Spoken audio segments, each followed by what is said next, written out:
Welcome, ladies and gentlemen, to another episode of Planet News. We're joined by special guest, uh, Steve Cannetelli. Thank you for coming on the show, Steve. You're welcome, man. Thank you for having me. Coach Cannatelli is an artist, developer, band coach from Melbourne, Australia. Coach Steve Cannetelli's mission statement is to help all bands unlock their full potential and elevate them to the next level of their careers. Having been doing this for 12 years, Coach Cannatelli has developed hundreds of bands, including Stand Atlantic, Thornhill, Yours Truly, Void of Vision, The Gloom in the Corner, The Beautiful Monument, Pridelands, Crooked Royals, Future Static, and many more.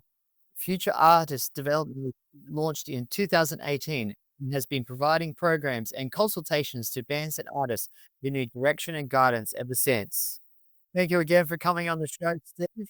It's a real pleasure to have you here, and we're very excited to hear about all the things you've been doing in the music industry over the years. To begin with, how did you get started in band coaching with Future Artist Development? Yeah, so that was kind of a fluke. So basically, one of my best friends was managing bands about 12, 13 years ago. And we were at a show and they were supporting an international band called Neck Deep.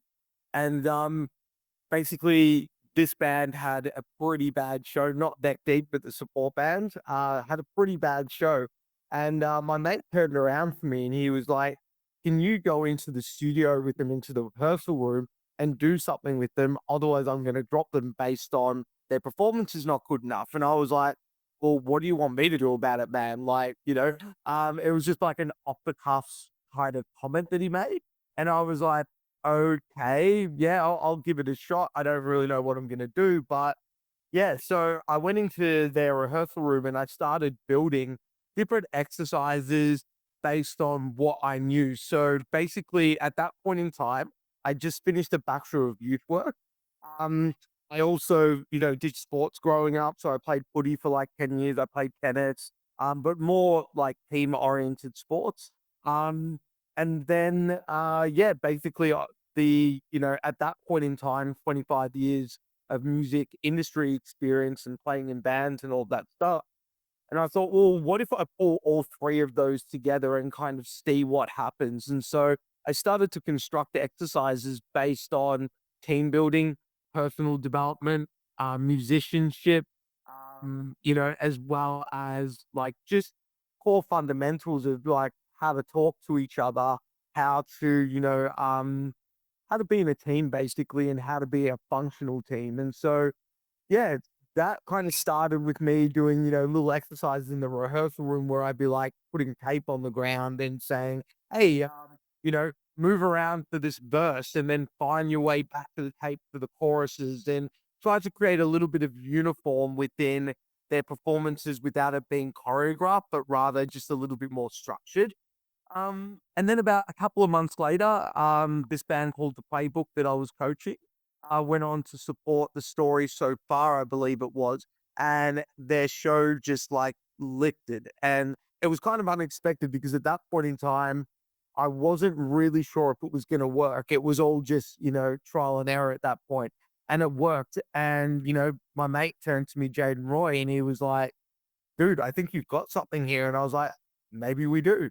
And so from there, he was like, "I'm going to put you in with all the bands I manage," which at that point, I believe it was Boy Division was the next band that I did. And those boys were actually partly responsible for some of the processes that I still use to this day were built with Boy Division. And so I did Boy Division and then I went in with a band called Storm the Sky, and Storm the Sky became, I guess you could say, my barometer band. They were the band that I really trialed and errored a lot of new things that, I hadn't done with Boy Division yet, but still carrying over some of the fundamentals that I had developed with Boy Division. Worked for Boy Division, worked for Storm the Sky. I then went and did Stand Atlantic and then another band called Harbors. And all these bands started to basically start to blow up. Now, not to say that, I'm responsible for that, but their live show was definitely a talking point. And so from there, the bands just kind of started allocating me as band coach. And so it wasn't anything that I set out to do, but rather the bands felt that there was a need for this. and they said, "We're now appointing you as coach, and you're going to help develop our live shows. You're going to be, essentially a counselor to us bands." And it turned out to be a full-time living, man. You mentioned a few things about band coaching. What else have you mentioned that relates to being a band coach? So, like, I do a lot of like personal development and team development where, I do a lot of consultations for bands, whether this be to work out, the inner dynamics of their band. So, in any kind of team environment, you've got 5 stages, and it's basically, for anyone out there that wants to look it up, it's called Tuckman's 5 stages of team development. And so you've got forming, which is like the honeymoon period, then storming, which is like, don't know if I want to be in a band with these people. Don't know if I even like these people. Do I really want to be here? And then a lot of my job is navigating bands through that storming period and getting them into the norming period, which is, you know what? Yeah, this person annoys me here, here, and here, but they're good peoples, and I would like to continue playing music with them. Once we get to the normalized stage, we move on to performing. Performing is basically like you're good to go. Like that's a lot of the time when bands get to the performing stage, that's where I let them go. It's like, cool, your development is done. Away you go, go take over the world. And then the next part of that Tuckman's 5 stages of team development is a journey, which is basically like break up. Um, and that can be, that can be in 10 years, 10 months, 20 years, or never. So that's basically, I do a lot of, yeah, keeping bands together and helping them navigate through, what is arguably the hardest part of being in a band, which is the first 2 to 4 years. The first 2 to 4 years are extremely difficult, especially in 2025 to be in a band. And yeah, so I do that. I help them build their live performances. So something that I got sick of in the 2010s era is what I call like clone culture, which was bands basically just choosing one band and going, we're going to be exactly like that band and we're going to perform exactly like that band and write songs exactly like that band. And I was like, what's the point of that? Like, that band already this. So what we saw, in the 2010s through that whole era was, yeah, like, incarnation after incarnation of the same band. And so I wanted to come along and help bands to really understand their own dynamic, and their own brand essentially, and be able to create an identifiable performance that's tailored to that band. So you need to go and see that band to get that experience. Um, so that's a big part of like the artistic kind of integrity side of what I do. I don't actually, like, how do I say this? I don't actually mess with the band's art. I help heighten their art. So I have a process. Um, and this process can be kind of broken up. So, if a band does an 8-week program with me, for example, which is 4 hours a night, once a week for 8 weeks, the first 2 weeks, they're devoted to musicianship and really making sure that the song intention, and how they're playing it is meeting that intention, so that, basically the audience understands, what the song is about and the energy they're trying to put forwards. Um, then we move on to what is called core accents of movement. And I teach all bands that I work with to move on the on beat. And the reason for this is because if you move on the on beat and everybody's reinforcing that on beat, it kind of says to the audience, hey, if you want to move, here's the point of relevancy. And usually that falls on the snare hits. So, like, you could have straight crotchets, you could have a 2-step feel, could have a half time feel, a double time feel. But for the sake of the exercise, getting the bands to all move on whatever the on beat is. Now, I would never have them take it to the stage like that because that's just goofy. But it's to essentially unite a band and get them all on the same page. Then weeks 5 and 6, we start to build each individual song's performance. And we start to develop the characters within that band. So something that, I am pretty big on is you don't need to be yourself on stage if you don't want to. You can be an alter ego. You can be a fictional made up character if you want. Or you can be yourself. You can be anything you want to be in like the scope of art. You know what I mean? So we work on the character development under the brand, whatever that brand is. And then we build the set list. And we usually do this, by basically playing Tetris. Like for a 40 to 45-minute set, there's usually anywhere between 7 and 10 incarnations of the set before we decide on what that set is going to be. Um, and then we put like the individual spin on that set, and then we concrete it in week 8, and away we go. So, what advice can you offer to bands that are just starting out? I think, it's really difficult to be in a band just starting out in 2025 because the information's quite limited. Things are changing so much that I understand the frustrations of young bands right now being like, what do we do? And I think the main thing to realize is with inflation and also with the infancy of the internet, once upon a time, let's say, pre 2020, the game was very much tour for 10 months of the year, release content for a couple of months of the year. Now it's kind of like reverse it. Now it's very much about only move for things that are worth moving for because everything, especially in Australia, just costs way too much.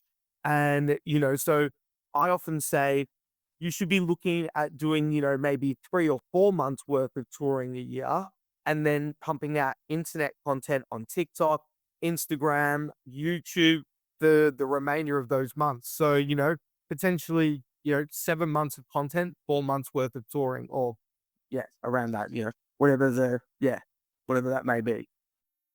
And how has music helped you through the tough times? Oh man, like I've only ever done music. So like I essentially left school at 16 and I started touring and I just turned 40 the other day. And, I've kind of reflected back on it. And I think for me, music gave me a life that, I could have only dreamed of, to be quite honest. It's given me so much more than, I could have ever imagined. I mean, I've put a lot into it too, don't get me wrong. But I've been very fortunate that, you know, music as in, certain bands like growing up, for me, Roadrunner bands growing up were, got me through quite a lot. Bands like Slipknot, Sepultura, Soulfly, Machine Head. Those were the bands that, made me feel accepted, so to speak. And especially, growing up, I mean, when you're in your teenage years, you know, you go through so many different emotions that you gravitate towards so many different styles of music, especially to kind of find your identity as well. Some of us find our identity through music, and I think that that's a really beautiful thing too. Um, so for me, it's given me a lot. I mean, even during times of burnout that I've had, bands have been the ones that have come to my aid and been like, come on, man, get out of this funk. Let's go back on tour. Let's get you back in this cycle, So for me, it's really given me a life, and the people around me have positively aided my life. And the music that I've listened to is giving me the motivation to pursue that life. What music are you listening to at the moment? Right now, I'm really, really into JD Beck and Dommy's album, Not Tight. So they're basically like a jazz duo. And I think they're doing something with jazz that is, I mean, jazz is 100 years old, so it's really hard to do something new with it. But with what they're doing with it, incorporating neo soul elements and stuff like that, um, you know, I've been really into that, and especially because 'cause they're so young and the level of musicianship on these kids, and I'll say this in general, man, post-pandemic, the level of musicianship in, the 18 to 25-year-old bracket is just outstanding. It's beyond anything I've ever seen, and it's truly really exciting. I think it may have been kind of, spawned out of, those lockdowns and, been inside for 2 years and just playing, playing, and playing. Um so getting back on Dommy, I mean, I always gravitate towards my classics, which are like Silverchair, Pantera, Slipknot, Machine Head, the heavier side of stuff that I grew up on. Um, as well as that, the bands that I'm working with. So as well as doing the coaching, I also do management. And I do a lot of the coaching in the hardcore, the metalcore, and the metal sphere. Whereas like in management, I do mainly pop acts. And that's been a nice kind of like, what's it called, like, point of difference, because like the pop industry is very different to the metal industry and the hardcore industry. So yeah, man, like, what else? So is one of the bands that I manage. So I've been listening to a lot of their demos and stuff like that. Rael is another person I manage. I've been listening to a lot of her demos. Um, yeah, basically just artists that I've been working with, man. New Thornhill, really, really cool. New Ocean Grove, really cool. Yeah, a lot of that stuff, man. So it kind of varies. Also like a lot of fingerstyle guitar music, Michael Hedges. I'll have to check out some of those artists you mentioned, and you made a good point about in reference to the pandemic in the sense that even made me stop and think, "What am I doing with my life?" So probably a lot of people had time to reflect on that thing and what do they really want to do with their lives, and that's great to hear that there's lots of young people coming up with starting new bands and getting passionate about it, getting motivated to do something about it because I think, yeah, you can get caught up with life and other distractions, and that can take you away from what you're most passionate about, which is like music for some people like us, you know? So I find that very encouraging what you're saying there. That's great. Have you published music yourself, and where can we find it online? Yeah, so I had a band as recent, that was quite recent as a couple of years ago that I just did for the fun of it. Again, growing up, new metal was such a big part of my life that, I felt the need to kind of get back to that. So like, for a long time I played for like YouTubers. And basically so predominantly Kimmy Smiles, who was pretty much from 2009 to 2017, one of the biggest YouTubers in Australia. So we did a lot of arena shows and we did a lot of cool stuff. And I guess after that, I kind of wanted to get back to my roots and just kind of back to the, 200, 300 cap rooms where people are like just, going crazy and falling on the stage and stuff like that. And so, yeah, basically, like I started a band called The Suburbs with two of my friends, which was like essentially Limp Bizkit 2.0 mixed in with a little bit of Head PE. And you can find that online. It's on Spotify. I guess the main song would be like Bullets on Broadway. And yeah, that was the last musical venture that I did. But over the years, I mean, I've been in probably more than 20 bands. I was also a session player for quite some time. But yeah, the most recent being the suburbs. And probably about 15 years ago, a band that was quite prominent, pop punk band from Australia called Somerset Abbey. So for anyone out there that wants to check it out, it's all online. Awesome. I'll definitely include some of your social media and website links in the description below of this video for people to check out later. Before we finish the interview today, is there any other thoughts you'd like to leave our viewers with? Absolutely. Like, if you're a young band and you're struggling with like direction, which is completely fair enough, like, understand that this is normal, that, the industry is changing so quickly that it is only natural to feel confused because what was relevant 2 weeks ago may not be relevant today. And, if you are struggling with that, please feel free to reach out. I do consultations where basically we go over release strategies, algorithmic changes, right through to digital marketing, how to get playlisted, et cetera, et cetera. So, it's a pretty wide world out there now. It's never been smaller, but also it's never been bigger in the sense that, you know, um, a viral video can change your life overnight. So, if you're struggling, if you don't have direction, please feel free to reach out. I'm here for bands and especially for local bands. And yeah, we'll figure it out. Thank you so much, Steve, for coming on the show. And before we leave, I'll just remind our viewers that every Tuesday at 2:30 p.m. we have the Campbell Soul Choir and at the Campbell Call at the Salvation Army. And also every 4 p.m. on Tuesdays, we have the Planet Muse program. We offer Certificate 3 and music. It's absolutely free, fully funded by charity, and we look forward to seeing you there. And thank you again for Steve for coming on the show. Really appreciate you taking the time to speak with us. And we really enjoyed listening to hearing your career in the music industry, and also all the fantastic work you're doing with future artist development. We'll definitely include the website for that in the description below the video. And also for getting back, there's a QR code for people who want to join the Planet Muse program. Just scan the QR code and it'll take you straight to the website. And yeah, thank you again, Steve. No worries. Thank you for having me, man. That was a great chat. Awesome. And we'll speak to you very soon, and stay musical, and everyone, and we'll talk soon. Take care, man.